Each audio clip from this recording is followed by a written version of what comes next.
अल्हम्दुलिल्लाह अल्हम्दुलिल्लाहिल हन्नानिल मन्नान अल्लज़ी खलक़ल इंसान व अल्लमहुल बयान वस्सलातु वस्सलामु अला रसूलिही सय्यिदिल इंसी वल जान व अला आलिही व अस्हाबिही ज़विल खैरि वल इहसान अम्मा बअद फ़अऊज़ु बिल्लाहि मिनश शैतानिर रजीम बिस्मिल्लाहिर रहमानिर रहीम इन्नल्लाह मअल्लज़ीना तक़व वल्लज़ीना हुम मुहसिनून सदक़ल्लाहु मौलाना अज़ीम।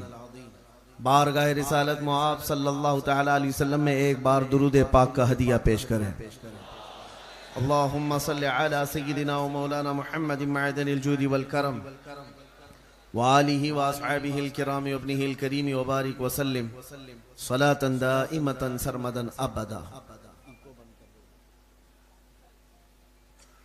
मेरे अजीजों, सुल्तानुल औलिया पीराने पीर गौसे आजम दस्तगीर सैयदना अब्दुल कादिर जिलानी क़द्दसल्लाहु सिर्रहु शरीफ की 11वीं का महीना चल रहा है और आज आपके यहाँ आना मेरा जलसे की गरज से नहीं था। हमारी हज व उम्रा ज़ियारत की टूर्स एंड ट्रैवल्स की ऑफिस जिसका इफ्तिताह था, उस इफ्तिताह के फातिहा खानी में हाजिर होना था और साथ में हमने ये सोचा कि हमारा जाना आना कहीं पर सिर्फ खालिस किसी की छोटी फातिहा के लिए या किसी की दुकान की इफ्तिताह के लिए न रहे, बल्कि हम अपनी ज़िंदगी का ये मिशन बनाएं जहां से गुजरे मुस्तफ़ा की खुशबू फैलाते हुए जाएं। नीयत का असर है। इसको जलसा नहीं बनाया गया था एक घर की तकरीब, बल्कि यूं समझ लें तो बिजनेस से ताल्लुक़ रखता है। ऑफिस की इफ्तिताह बिजनेस का एक हिस्सा है। उसके इफ्तिताह में फातिहा के लिए आए और इसी स्टेज पर एक निकाह भी होना था। तो ये बज़ाहिर देखा जाए तो ये घरेलू चीजें होती हैं, लेकिन किसी के घर की तकरीब को महफिल रसूल बना देना ये एक अजीम नेमत है अल्लाह ताला की। और सूरत वाले सिर्फ सूरत वाले नहीं, बल्कि अल्लाह तबारक व ताला का यह एहसान है, जब उसके नबी की बात कोई करता है तो वो चाहे जंगल से भी गुजर जाए, वहां शहर आबाद होता है।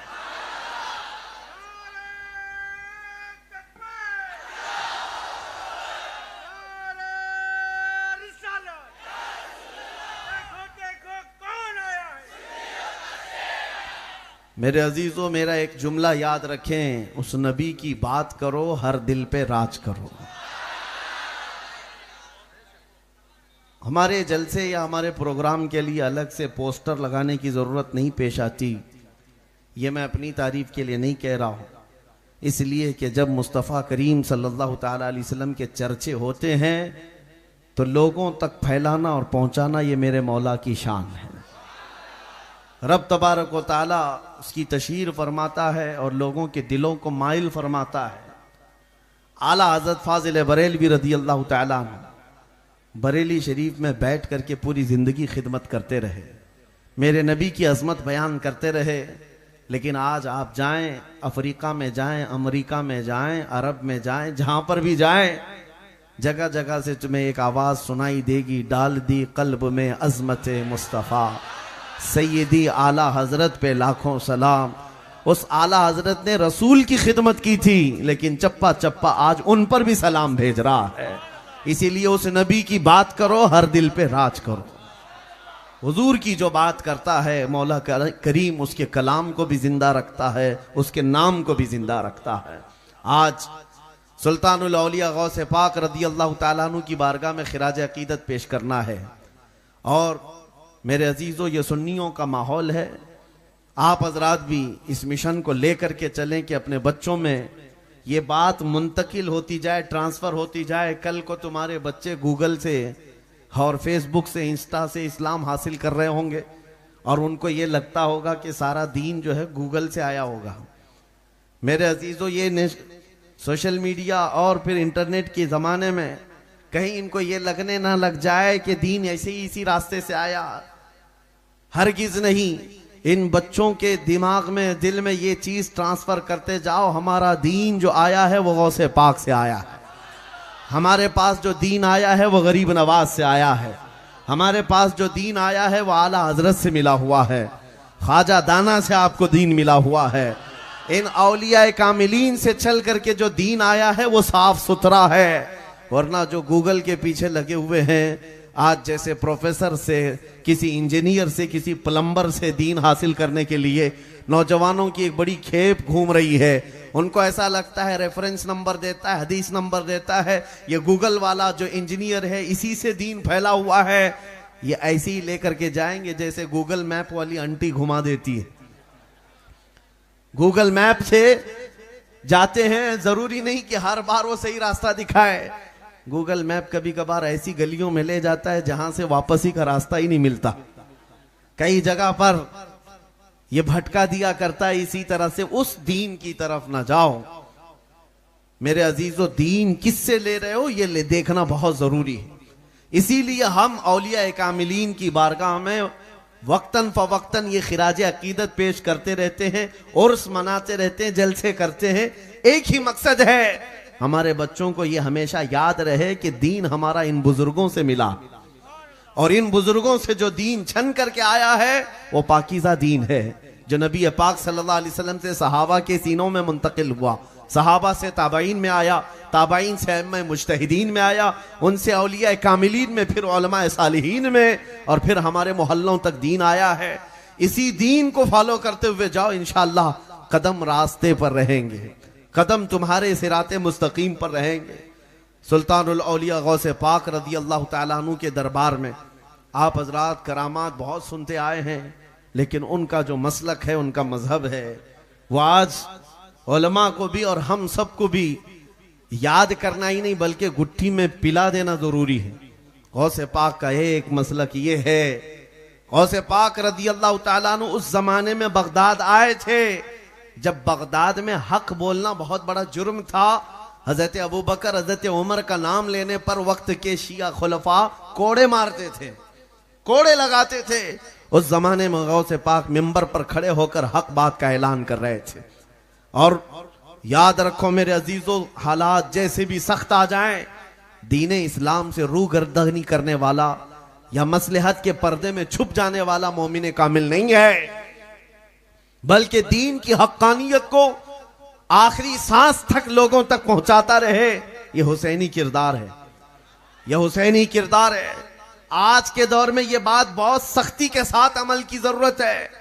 यहां तुम्हारी गर्दनों पर लोग चढ़ करके खड़े हैं आज कि हक बोलोगे तुम्हारी जुबान खींच लेंगे, तुम्हारे ऊपर न जाने कितनी पाबंदियां आएंगी। अभी सैयद साहब मुझसे कह रहे थे, मौलाना साहब, कि बार बार दबाव डाला जाता है बयानात के मुतालिक। मेरे अजीजों, ये चीजें तो हम जिंदगी में रोज देख रहे हैं, हम भी देख रहे हैं, क्योंकि अंग्रेजों की एक बात मालूम थी 200 साल पहले। उन्होंने यहां पर जो हुकूमत कायम की थी, एक अंग्रेज ने लिखा है कि हमारे आका ये कहते थे हमारी तोपों में उतना दम नहीं जितना ये उलमा की जुबान में दम है। उलमाए रब्बानियीन की जुबान से जो हक बात निकलती है, वो अंग्रेज कहते थे हमारी तोपों में भी वो दम नहीं है। वजह यह है कि तोप निकल करके किसी को उड़ा सकती है या बर्बाद कर सकती है, लेकिन उलमाए सालिहीन की जुबान खुलती है तो रूहों को जिंदा कर देती है, मुरझाए हुए दिलों को ताजगी बख्शती है। इसीलिए हर जमाने में उलमा आजमाइश के चक्कर में पड़ जाते हैं, आजमाइश का शिकार हो जाते हैं। और हमें हमारी तारीख याद होनी चाहिए। जिस अजीम मुहद्दिस जलील इमाम अहमद बिन हंबल को 5 लाख हदीसें याद थी मेरे मुस्तफा की, उस अजीम इमाम को जब खुले बाजार में कोड़े मारे जाते थे, 1 2 नहीं 300 कोड़े मारे गए इमाम अहमद बिन हंबल को। और इमाम आजम अबू हनीफा, करोड़ों मुसलमान जिनकी आज इक्तिदा करते हैं, जेल में रखा गया था। अहले बैत अथार में से 1 2 नहीं, कई इमाम ऐसे हैं। इमाम मूसा काजिम कई सालों तक जेल में रहे, जेल में जहर भी दिया गया, जनाजा जेल से निकला है। या उलमाए सालिहीन जेलों में गए, फांसियों के फंदे पर चढ़ गए, मैं आज पूछना चाहता हूं, आज के लोगों के लिए दीन का काम क्या सिर्फ हलवा पराठा खाना है, दावतें खाना है? उलमाए सालिहीन इस बात को याद रखें, अल्लाह ने जो अमानत हमें दी है इसको हर जमाने में बयान करना होगा। अमन का दौर है तो ठीक है, लेकिन मसाइब के जमाने में भी हुसैनी किरदार अदा करना होगा। इस बात के लिए हर वक्त तैयार रहें। हम किसी को छेड़ने की बात नहीं कर रहे, हम किसी को उकसाने की बात नहीं कर रहे, किसी को गाली गलौज करने की बात नहीं कर रहे। बात सिर्फ इतना करना चाहते हैं नौजवानों, जब मुझे यकीन है कि मेरा दीन सच्चा है, मेरा नबी सच्चा है, मेरा खुदा सच्चा है, अल्लाह का कलाम सच्चा है, तो फिर मैं सर छुपा करके क्यों जीऊं, सर उठा कर जीऊं।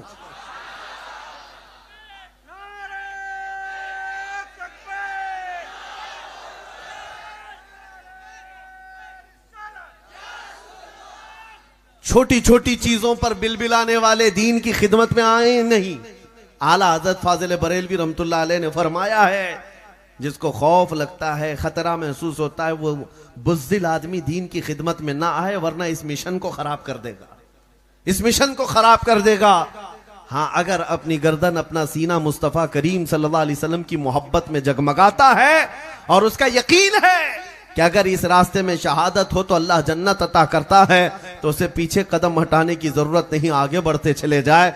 इसलिए कि नबी करीम सल्लल्लाहु तआला अलैहि वसल्लम का एक जज्बा मैं आपको बताऊं, जंगे हुनैन के मौके पर मैं अपने मौजू पर आता हूं, इसलिए कि आज के दौर में जो लोगों को जिगर चाहिए, वो जज्बे को मैं बेदार करना, मेरा मकसद सिर्फ इतना है। कुछ लोगों के दिलों पर यह जंग लगा हुआ है हालात को देख देख करके। मेरे अजीजों, ये हालात नए नहीं है हमारे, ये मक्का के दौर से चले हुए हालात हैं। अरे तुम तो वो हुसैनी किरदार वाले सुन्नी मुसलमानों, तुम्हें खौफ व खतर की क्या जरूरत है? तुम्हें चाकू छुरी तलवार से कौन भला डरा सकता है? जो कौम हर साल मुहर्रम में करबला की दास्तान सुनती चली आ रही है, हुसैन आजम की शहादत को सुनती है, तो वो मातम करने के लिए नहीं है, रोने धोने के लिए नहीं है, ताजिया उठा करके डुबाने के लिए नहीं है। हम हुसैन आजम के किरदार को जवानों को, बूढ़ों को इसलिए सुनाते हैं, 80 साल का बूढ़ा भी करबला सुने तो 25 साल का जवान बन जाए, उसके अंदर जज्बा है। जंगे हुनैन के मौके पर कुरान पाक में उसका जिक्र भी आया है। अल्लाह ताला ने फरमाया, लक़द नसरकुमुल्लाहु फी मवातिन कसीरतिन व यौम हुनैन इज़ अअजबतकुम कसरतुकुम फलम तुगनि अन्कुम शैअन व ज़ाक़त अलैकुमुल अर्दु बिमा रहुबत थुम्मा वल्लैतुम मुदबिरीन।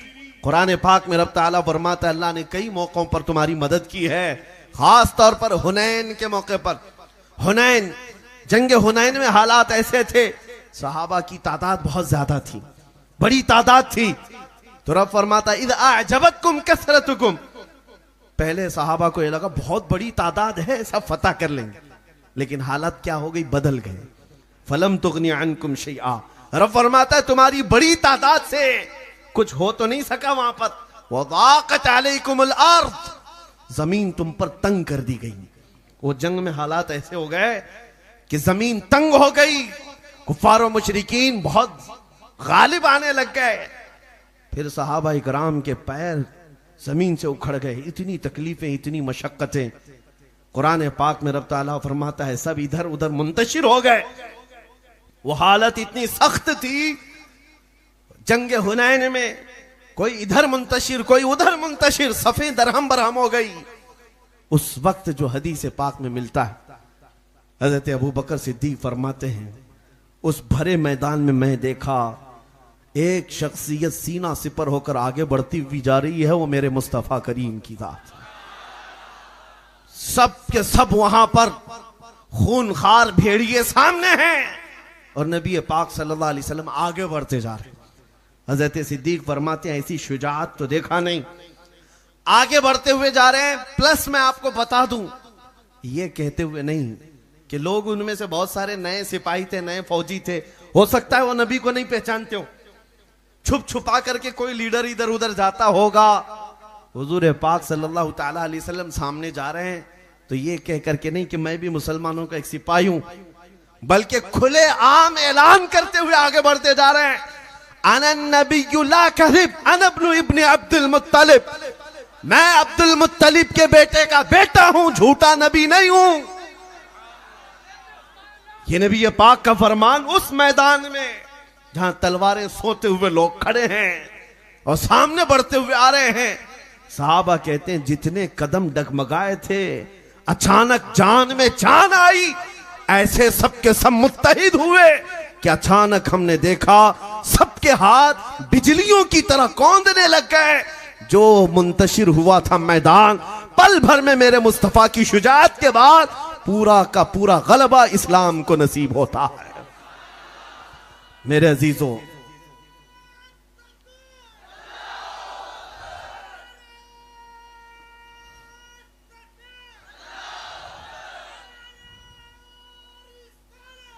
इस बात का आपको हमेशा एहसास हो, मुस्तफा करीम सल्लल्लाहु अलैहि वसल्लम की उम्मत है तो मेरे नबी मेरे साथ। यकीन है कि नहीं है? नबी हमारे साथ है। और कुरान तो ये कहता है, रसूल पाक सल्लल्लाहु ताला अलैहि वसल्लम जब गारे सौर में थे, सिद्दीक अकबर कहते हैं कुफार मुशरिकीन ढूंढते हुए उस गार तक भी आ गए जहां ये हिजरत के वक्त पनाह लिए हुए थे। हजरत अबू बकर सिद्दीक कहते हैं अगर वो अपने पंजों को उठाकर देखते तो हम उनको साफ नजर आते। काफिर वहां तक पहुंच गए थे। गारे सौर, जो सौर पहाड़ी के ऊपर है, मक्का में 5000 फीट ऊंचा पहाड़ है, वहां तक भी पहुंच गए। और सिर्फ पैर उठाकर देखते तो हुजूर भी दिख जाते, सिद्दीक अकबर भी दिख जाते। लेकिन उस वक्त हजरत अबू बकर कहते हैं मेरी धड़कन तेज हो गई। अब लगने लगा कि अब क्या होगा। रसूल पाक सल्लल्लाहु ताला अलैहि वसल्लम अबू बकर सिद्दीक के सीने पर हाथ मारते हैं और कहते हैं ला तहज़न इन्नल्लाह माना। अबू बकर घबरा मत, अल्लाह हमारे साथ, अल्लाह हमारे साथ है। ये कुरान में आया है, ये जुमला 10वें पारे में मौजूद है। आज तमाम मुसलमानों से मैं यही कहना चाहता हूं, हालात चाहे जैसे भी बिगड़ जाएं, हजारों गुरु घंटाल उनके साथ, सारी ताकतें उनके साथ, सारी फौज उनके साथ, सारे बम मिसाइल पेट्रोल सब उनके साथ, करोड़ों किसी के साथ हो, लेकिन यकीन है मेरा मौला हमारे साथ है। नारे तकबीर, नारे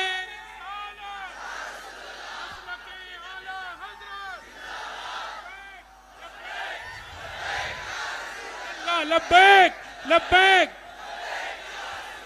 लब्बैक लब्बैक लब्बैक या रसूल। मेरे अजीजों, ये अब हमने महसूस किया है कि हिंदुस्तान की ये सरजमीन नौजवानों की अब बेदार हो रही है। सुना है कुदसियों से मैंने कि वो शेर फिर होशियार होगा।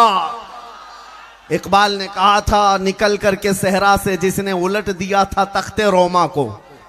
सहरा से निकला था वो नौजवान जिसने रोमन एम्पायर को पलट कर रख दिया था, पर्शियन एम्पायर को घुटने पर लाकर रख दिया था। वो कौन था? अरे वो 313 निहत्ते सहाबा जो मेरे मुस्तफा के साथ निकले थे। मदीने तैयबा की तारीख आज दुनिया को अच्छी तरह से मालूम है।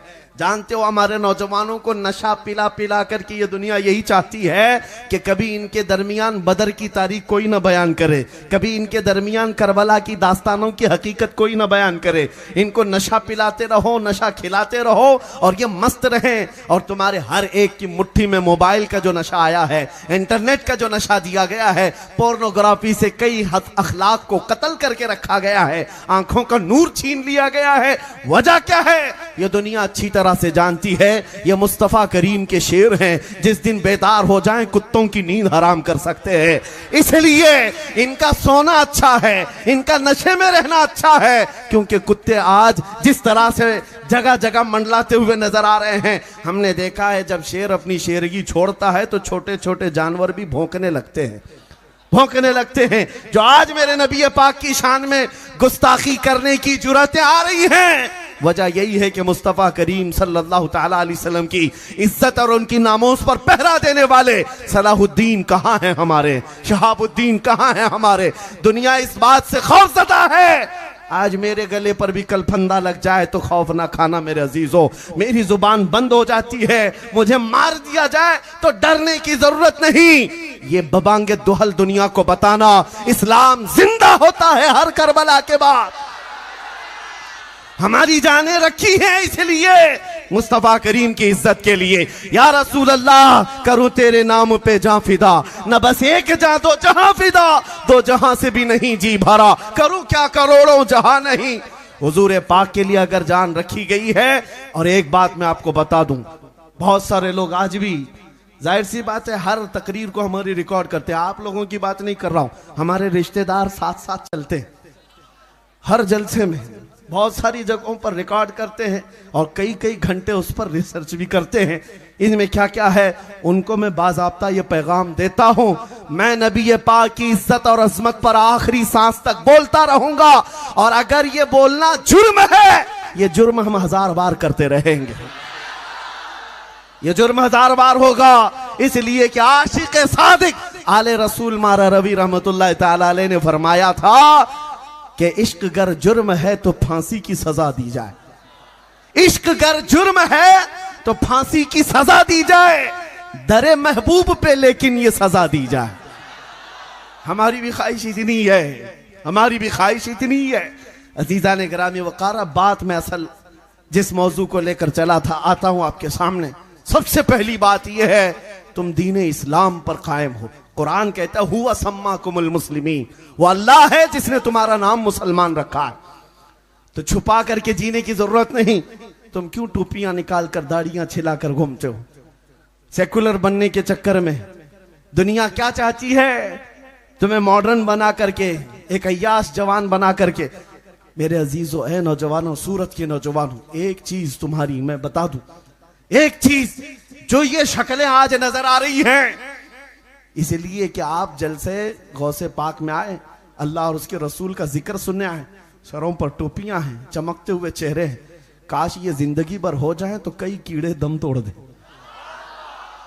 वैसे ही, क्योंकि अल्लाह ने सुन्नते मुस्तफा वाले चेहरे पर रौब रखा है, रौब रखा है। अगर तुम्हारा ये हुजूर की सुन्नतों पर चलने का जज्बा जवान हो गया, बाकी और सारी चीजों की जरूरत भी पेश नहीं आएगी तुम्हें। सबसे पहली चीज यही है कि तुम आ जाओ उस नक्शे कदम पर जहां मेरे मुस्तफा ने अपने सहाबा को छोड़ा था, उस पॉइंट पर आ जाएं, बस हमारे लिए काफी है। और मेरा मिशन भी यही है।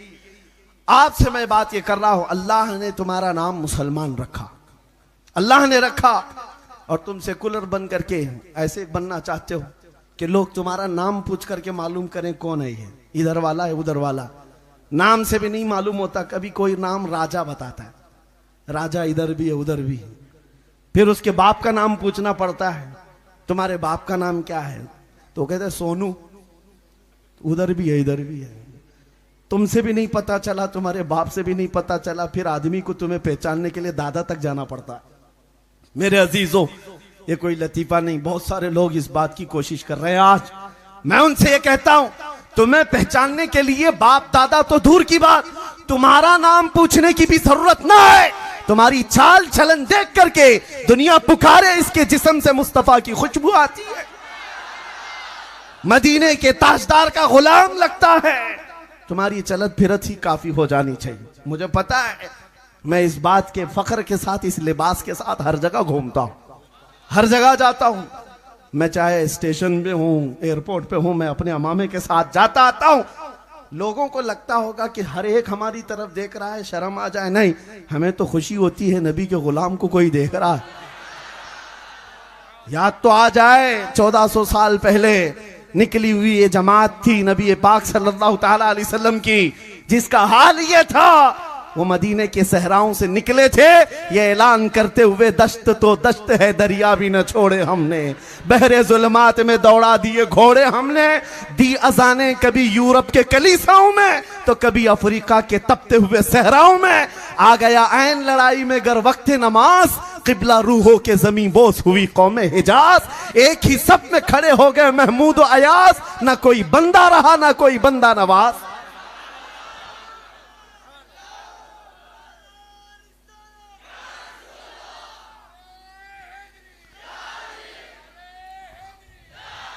मेरे अजीजों, आपको आपकी हैसियत मालूम नहीं है, आपको नहीं मालूम आपकी हकीकत, लेकिन दुनिया को पता है, लोगों को मालूम है। आज मुट्ठी भर जमात भी लोगों के लिए मसला बन जाती है। आप नहीं देखते दुनिया पूरी आज भी इस मौके पर भी एक तरफ खड़ी हुई नजर आती है और निहत्थे फिलिस्तीन के बच्चों को मार मार करके, काट काट करके, तोड़ तोड़ करके, पूरे घर बर्बाद करके भी वो इंसाफ वाले लोग हैं। हाँ, वो डिफेंस वाले लोग हैं। 5000 बच्चों का कत्ल हो जाए फिर भी वो डिफेंस वाले लोग हैं। और ये छोटे छोटे बच्चे आतंकवाद हैं, ये टेररिस्ट थे। यही तो दुनिया आज किस बेशर्मी के साथ कह रही है, अरे दूध पीते हुए बच्चे कत्ल कर दिए गए, मार दिए गए, उनका क्या कसूर था? एक दो नहीं, माओं के पेट में मौजूद बच्चे हिलाक कर दिए गए, हमला औरतें मर गई हैं, उनका क्या कसूर था? वो कौन सा आतंक मचाए हुए थे? दुनिया दुगले में यार पर आज अमल करती है। पता ये चलता है असल मसला दहशतगर्द, टेररिज्म, आतंकवाद का है ही नहीं। सिर्फ और सिर्फ अगर कोई चीज चुभती है तो वह इस्लाम चुभता, ईमान चुभता है लोगों को। और सारी ताकतें लेकर आज के जमाने में, हाई टेक्नोलॉजी के दौर में, सुपर पावर ताकतें लड़ने के लिए छोटे बच्चों के सामने खड़ी है। अल्लाह उन बच्चों को सदा सलामत रखे, सदा सलामत रखे। मैं तो यकीन के साथ कहता हूं उनका ईमान शायद आज के पूरी दुनिया के मुसलमानों के ईमान की तरह नहीं है। सारे मुसलमानों का ईमान एक जगह, उन निहत्थे बच्चों का ईमान एक जगह। वो जालिम नमरूद और फिरौन को अपने सामने देखते हैं। 6 साल की उम्र का बच्चा भी कंकर उठाकर मुकाबला करने की ताकत रखता। यह जज्बा ईमान के साथ आता है। और मैं यही चाहता हूं जब तुम दीन हक के साथ हो, यह दुनिया हकीकत है नहीं, यूं भी किसी बिस्तर पर पांव रगड़ रगड़ करके मरना ही है। तो मेरे अजीजों, मैं ये कहता हूं जब दुनिया से जाना ही है, मेरे मुस्तफा का नाम बुलंद करके क्यों ना जाए, रब की रजा हासिल करके क्यों ना जाए, दीन हक की तबलीग करके क्यों ना जाए। इस मिशन पर अमल करो। अब आओ गौसे पाक की दरबार में। सुल्तानुल औलिया गौसे पाक रज़ी अल्लाह ताला अन्हु मिंबर पर खड़े होकर खुतबा दे रहे थे डरने वाले लोगों के लिए। यह वाकया बार बार धड़कनें जिसकी बढ़ जाती, डर और खौफ से कल क्या होने वाला है। गौसे पाक रज़ी अल्लाह ताला अन्हु मिंबर पर खड़े होकर खुतबा दे रहे। अचानक एक छत से सांप आपके ऊपर गिरा, काला सांप था और ऐसे कि आपके गले के अंदर से गुजरा, आस्तीन में से आया। आपका बयान जारी है कंटिन्यू। यहां अगर चील कौवा भी उड़े तो सब उधर इधर हो जाएंगे। गौसे पाक के जिस्म पर सांप, और वो भी आस्तीन से निकल करके बाहर आया और अपना चेहरा गौसे पाक के चेहरे की तरफ किया, जैसे कोई डंक मारे, डस ले। आपका बयान जारी रहा। उसका खौफ ऐसा था कि मजमे में हालत खराब थी लोगों की। वो कभी सांप इधर आया, कभी उधर गया। थोड़ी देर के बाद फिर वो वापस जिस रास्ते से आया था निकल कर चला गया। सुल्तानुल औलिया गौसे पाक का बयान जूं का तूं जारी रहा, कंटिन्यू हो गया, खत्म हो गया। लोग दौड़े हुए आए और पूछा पीराने पीर से, ये क्या माजरा था? इतना खतरनाक सांप आपके गले में फंदा डाले हुए इधर से उधर लटक रहा है, आप बयान कंटिन्यू जारी रखे हुए हैं। सुनो जवाब मेरे गौस का। गौसे पाक फरमाते हैं, मैं उस कादिर का बंदा अब्दुल कादिर हूं,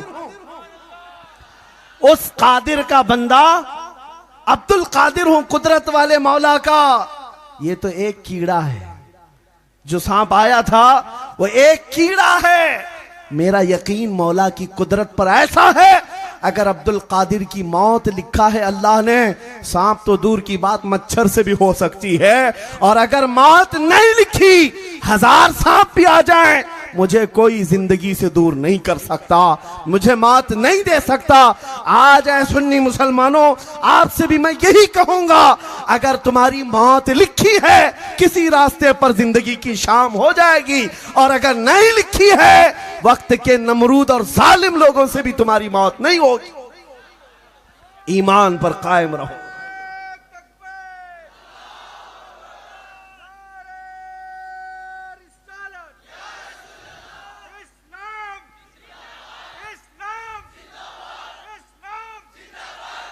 मेरे अजीजों, अभी और भी दुनिया देखनी बाकी है।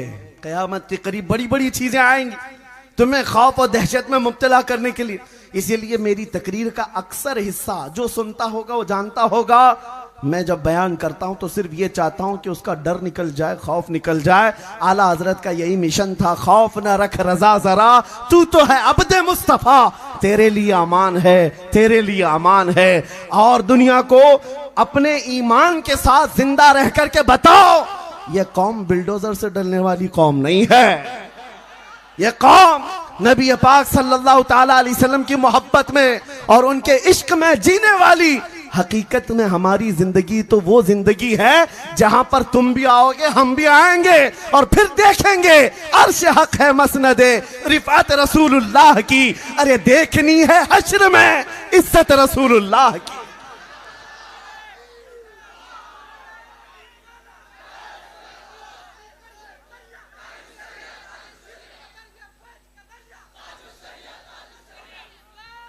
मेरे अजीजों, आज एक आयत में पढ़ा था, चंद दिनों पहले की बात है, जब ये हालात बहुत तेजी से दुनिया में बदलते आ गए, बड़ी बड़ी ताकतें धमकियां दे रही हैं, पता नहीं क्या क्या चीजें। और जब ऐसी बातें होती हैं, शेरों की लड़ाइयों में कुत्ते बाहर निकल आते और मीडिया पर बैठे यहीं पर से भौंकना शुरू कर दिया, ये खत्म हो जाएंगे, वो खत्म हो जाएंगे, इनका नाश हो जाएगा, उनका नाश हो जाएगा।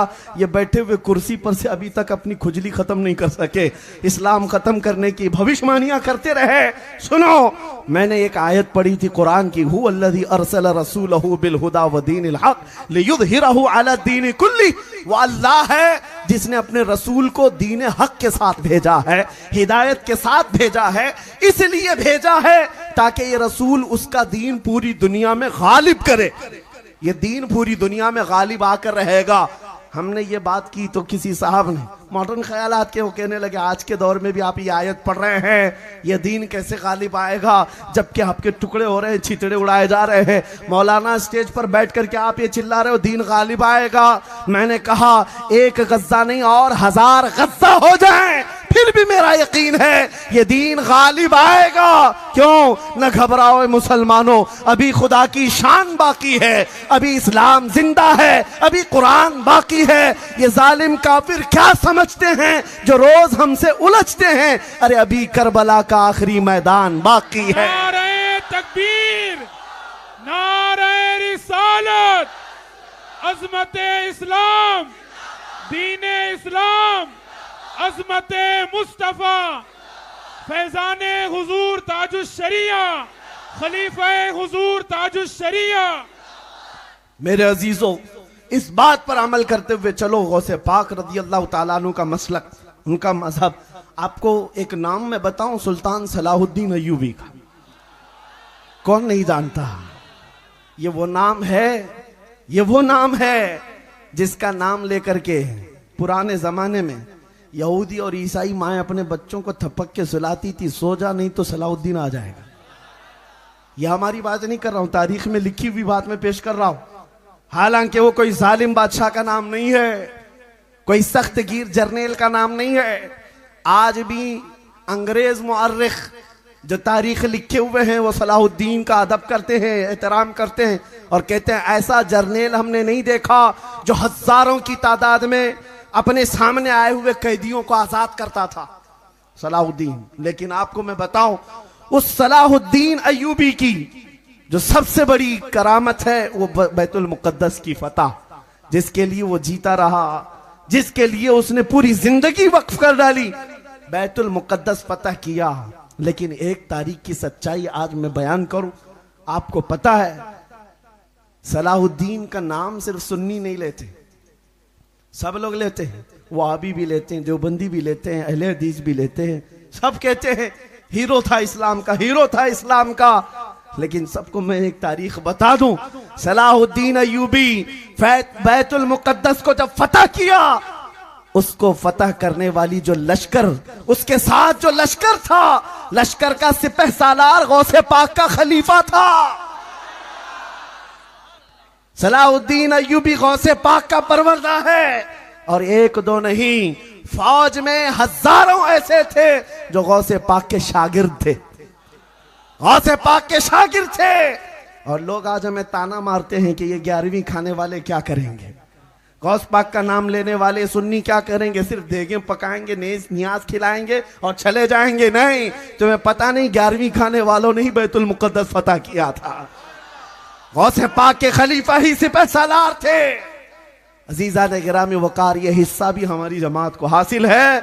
और आज के दौर में भी बाहर निकल करके देख लेना, दुनिया में बहुत सारे कुत्ते भौंक रहे हैं। इस्लाम का परचम लहराने वाली शख्सियात तो बहुत सारी नजर आती हैं, सब जगह दाढ़ी टोपी वाले हैं, सब जगह दाढ़ी टोपी वाले दिखते हैं। लेकिन पूरी दुनिया को अगर कोई मुस्तफा करीम के इश्क में मैदान में ऐसा जज्बा दिया है कि गली में जाओ, कूचे में जाओ, 8 साल का बच्चा हो कि 80 साल का बूढ़ा हो, एक नारा लगाता है लब्बैक या रसूल अल्लाह। ये नारा देने वाला एक आशिक रसूल भी अहले सुन्नत और जमात का खादिम हुसैन था।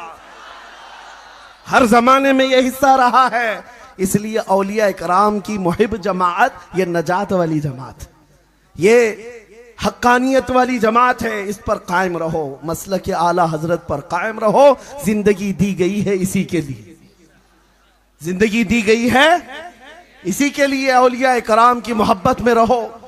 गौसे पाक रदी अल्लाह ताला अन्हु के आशिकों के बारे में लोग ये कहते, आज सवाल उठाते, कुछ भौंकने वाले कहते हैं बगदाद जल रहा है, गरनाता तबाह हो गया, मिस्र, तुनीस, लीबिया इतने हालात खराब हो गए, फिलिस्तीन जल रहा है, तो फिर आज गौसे पाक क्यों नहीं मदद करते? ये सवाल बार बार कई जमातों की तरफ से आता है और सुन्नियों को छेड़खानी करते। मेरे अजीजों, हर एक का एक वक्त होता है, हर मैदान का एक काम होता है। इल्जामी जवाब के तौर पर मैं ये कहता हूं, ये बात तो तुम मानते हो, चलो गौस पाक बगदाद में, फिलिस्तीन में क्या अल्लाह रब्बुल इज्जत की रहमत नहीं है? क्या तुम इनकार करोगे इस बात की? और वो अल्लाह जो अपने बंदों से 70 माओं से ज्यादा मोहब्बत करता है, तो फिर वो अल्लाह का है। तुम गौस पाक पर जिस तरह सवाल कर रहे हो, अल्लाह पर भी तुम जवाब सवाल करने लग जाओगे कल। कुछ इम्तिहानात की घड़ियां होती हैं और इम्तिहान के वक्त जब गुजरता है बंदा, तो उसको इम्तिहान देने के लिए छोड़ा जाता है ताकि उसकी इस्तिकामत का इम्तिहान हो। ये जमा रहता है, डटा रहता है या फिसल जाता है, मुसीबतें दे करके मौला आजमाता है। आज उन पर आई हुई मुसीबतें सिर्फ उनका इम्तिहान नहीं, पूरी दुनिया का इम्तिहान है। हम सब मोमिनों का भी इम्तिहान है।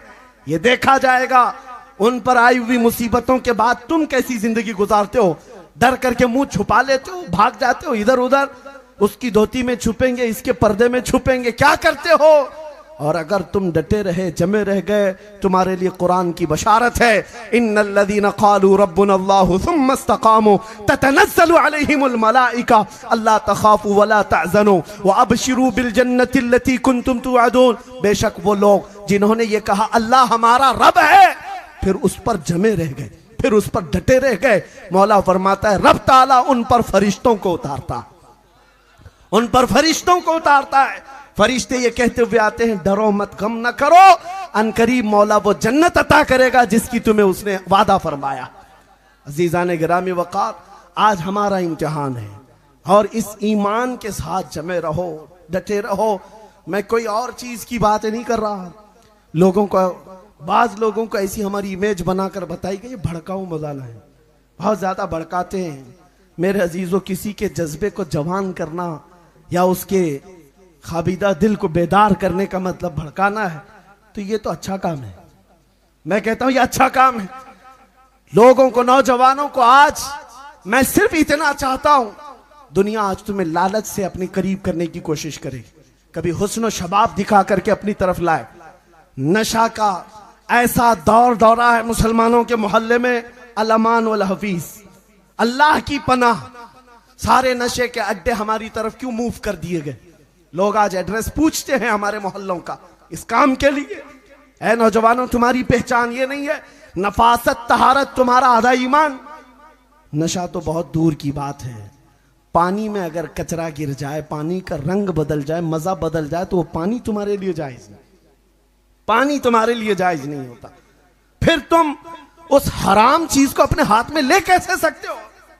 क़यामत के दिन तुम्हें मुस्तफ़ा करीम की गुलामी के साथ खड़ा होना है, तो अपने मुआशरे में इनकलाब लाओ और ऐसी बेदारी लाओ हर नौजवान को।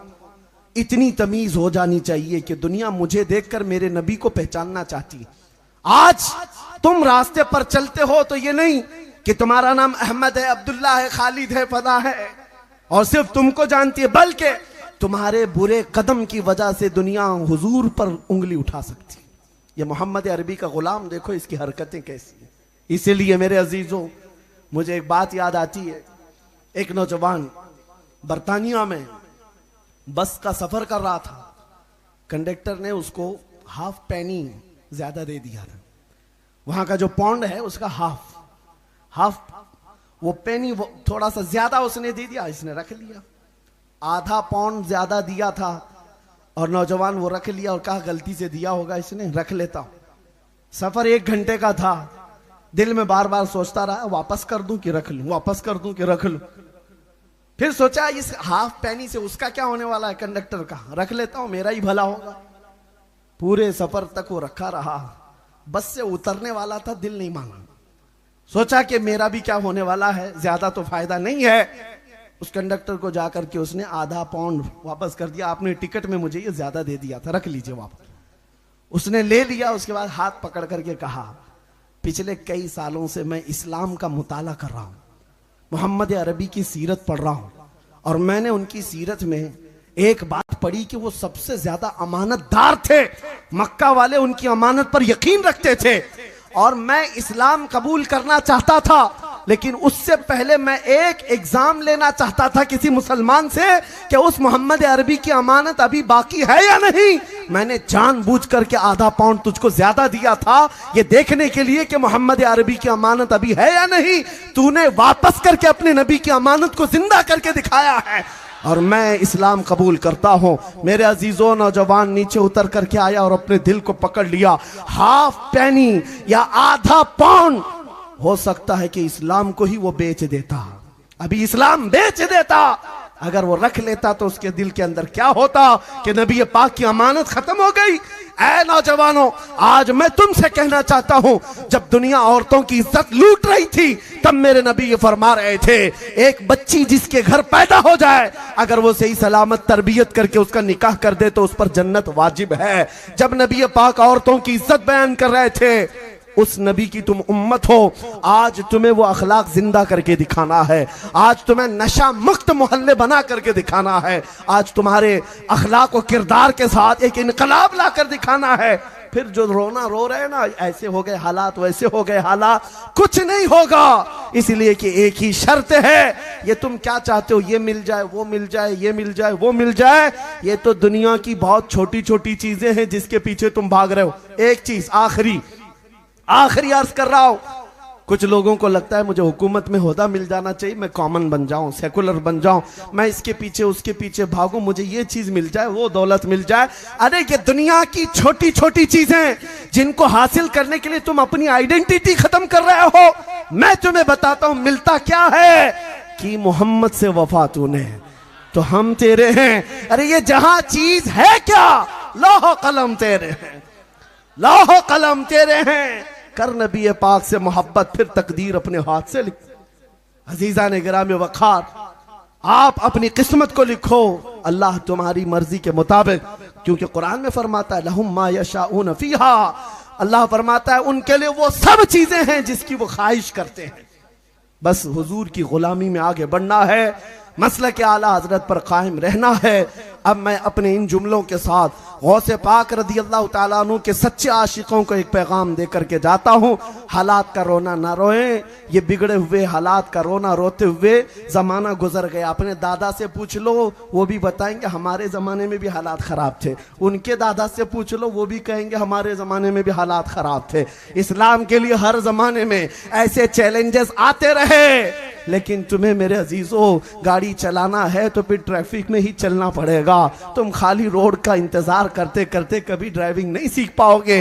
आ जाओ मैदान में और उसके बाद निकल पड़ो मेरे नबी पाक की मोहब्बत में। ये ऐलान करते हुए ऐ नौजवानों, एक नारा दे करके जाता हूं, दुनिया जितनी दौलत की तरफ बुलाए ठोकर मारो और फिर ये कहो अपना सब कुछ गुंबद खजरा कल भी था और आज भी है, मेरे नबी से मेरा रिश्ता कल भी था और आज भी है। बतला दो गुस्ताख नबी को गैरत सुन्नी जिंदा है, उन पे मर मिटने का जज्बा कल भी था और लब्बैक या रसूल अल्लाह, लब्बैक या रसूल अल्लाह। व आखिरु दावाना अनिल हम्दुलिल्लाहि रब्बिल आलमीन।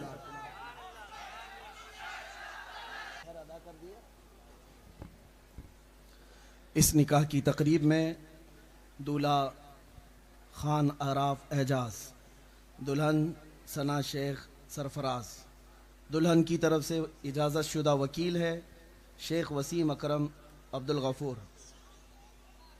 दोनों की जानिब से एक एक गवाह, गवाह अव्वल शेख आबिद शमशुद्दीन, गवाह दुवम पठान नदीम खान निसार खान।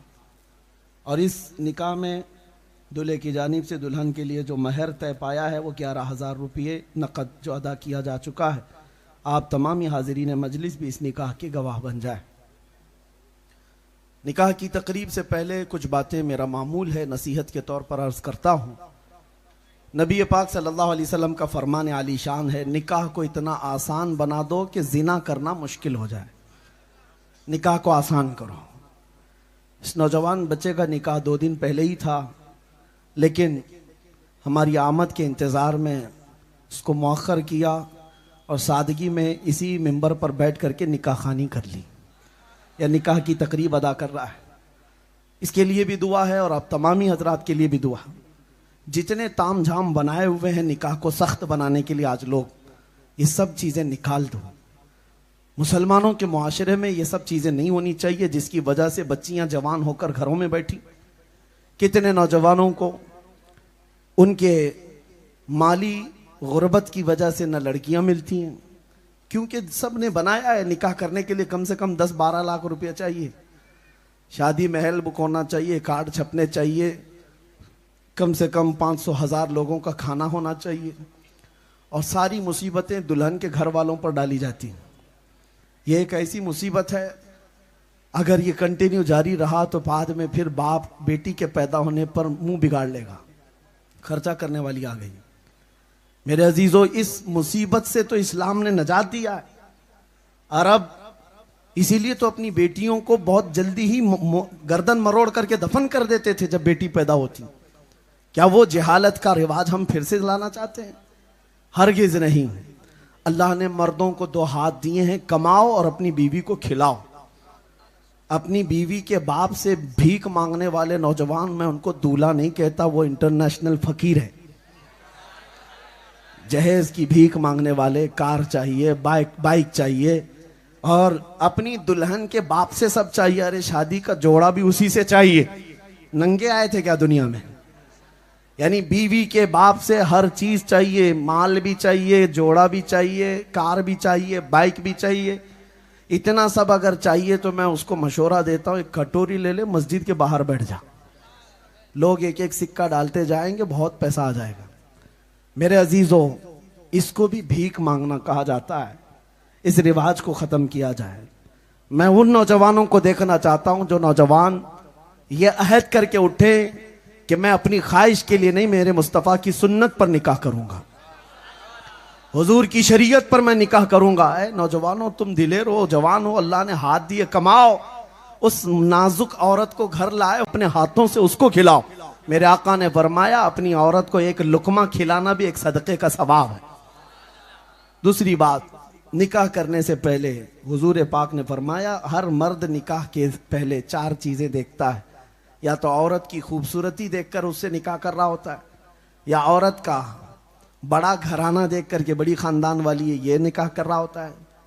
फिर हुजूर फरमाते हैं, या तो फिर उसका बहुत माल देख करके निकाह करता है, बहुत मालदार औरत है। चौथा ये कि या तो उसकी दीनदारी देखकर निकाह करता है। हुजूर फरमाते हैं, जो सिर्फ खूबसूरती देख करके निकाह किया, शादी के बाद अल्लाह उसको फितने में मुब्तला कर देगा। हुजूर फरमाते हैं, फितने में मुब्तला हो जाएगा। और सिर्फ औरत के बड़े पैसे होने वाली की वजह से निकाह किया, हुजूर फरमाते हैं शादी के बाद वो फकीर बन जाएगा, मोहताज हो जाएगा। और सिर्फ खानदान, बड़ा खानदान देख करके निकाह किया, कौम के अंदर वो जलील हो जाएगा। और हुजूर फरमाते हैं जिसने औरत के अखलाक और किरदार और दीन को देखकर निकाह किया, मेरे आका फरमाते हैं मौला उसे यहां भी बरकत देगा, वहां भी बरकत देगा। हाँ, सबसे पहली चीज अपनी दुल्हन में ये देखो कि वो खातून नबी पाक सल्लल्लाहु ताला अलैहि वसल्लम की शरीयत पर कितना चलती है, कुरान कितना पढ़ी हुई है, दीन कितना है। मैं अभी अभी अपने बयान में जो एक जिक्र किया, अभी आपके जहन को करीब करते हुए एक बात बताता हूं। एक नौजवान है, कुर्द का रहने वाला, इराक का नौजवान, जिसका नाम नजमुद्दीन, और वो शादी नहीं करना चाहता था, शादी ही नहीं करना चाहता है। बाप बाप बार बार कहते थे उसको कोई लड़की नहीं पसंद आती। ऐसा नौजवान हो, ये नहीं है कि काली है पीली है, ऊंची नाक है छोटी नाक है, नहीं, उस नौजवान का मसला ही अलग था। एक दिन एक बुजुर्ग, उसके जो उस्ताद थे मस्जिद में, उससे समझाने के लिए बुलाए, कहा कि बेटा शादी कर ले, माँ बाप की ख्वाहिश है, माँ बाप की ख्वाहिश है। वो कहता है ठीक है, आपकी बात पर मैं शादी करने को तैयार हूं, लेकिन एक शर्त है, मुझे एक ऐसी लड़की चाहिए जो मुझे दुनिया से निकाल करके अल्लाह तक पहुंचाए। पहली शर्त यह है, मुझे दुनिया से निकाल करके अल्लाह तक पहुंचाए, और फिर जब वो मेरे बिस्तर में आए और उससे मेरे कोई औलाद पैदा हो तो ऐसा लड़का पैदा हो जो बैतुल मुकद्दस फतह करे। इसलिए मैं निकाह के लिए अभी तक इंतजार कर रहा हूं। उस बुजुर्ग ने कहा, अब मियां बड़ी शर्तें हैं तेरी, तो ये कहां से कौन लेके आएगा, कौन लड़की को देखेगा, जा तू तो ऐसी कुंवारा रह जाए, देखते हैं कौन लड़की आएगी। मेरे अजीजों, वो मस्जिद में बैठे ही थे, एक खातून पर्दे में आई, मगरिब की नमाज हो चुकी, उस बुजुर्ग इमाम के पास आई, कहा कि हुजूर मुझे एक मसला है। कहा क्या है? कहा घर वाले मेरी शादी कराना चाहते हैं, और वो बड़े घराने में शादी कराना चाहते हैं, मेरा रिश्ता बहुत अच्छी जगह से आया है, मैं नहीं करना चाहती, आप अगर बोलेंगे तो मेरे घर वाले मान जाएंगे। उस बुजुर्ग ने कहा तुझे क्या फर्क पड़ता है, शादी की उम्र हो गई, शादी कर ले। खातून कहती है नहीं, मैं अपने घर वालों को बार बार कहती हूं नहीं करना है शादी, नहीं करना है। कहा क्यों नहीं करना चाहती? लड़की कहती है मैं चाहती हूं मुझे ऐसा शोहर मिले जो मुझे दुनिया से निकाल कर अल्लाह तक पहुंचाए, और मुझे ऐसा शोहर मिले कि जिसके साथ मैं जिंदगी गुजारूं, मेरा कोई बेटा हो तो बैतुल मुकद्दस फतह करे। उस बुजुर्ग की बाँछें खिल गई।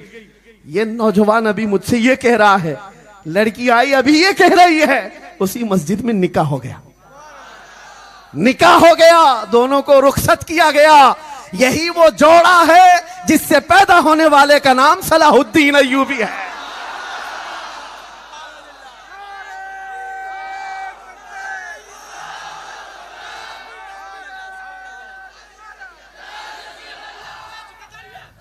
मेरे अजीजों, ये बात है, नीयत साले हो तो अल्लाह रास्ते पैदा करता है।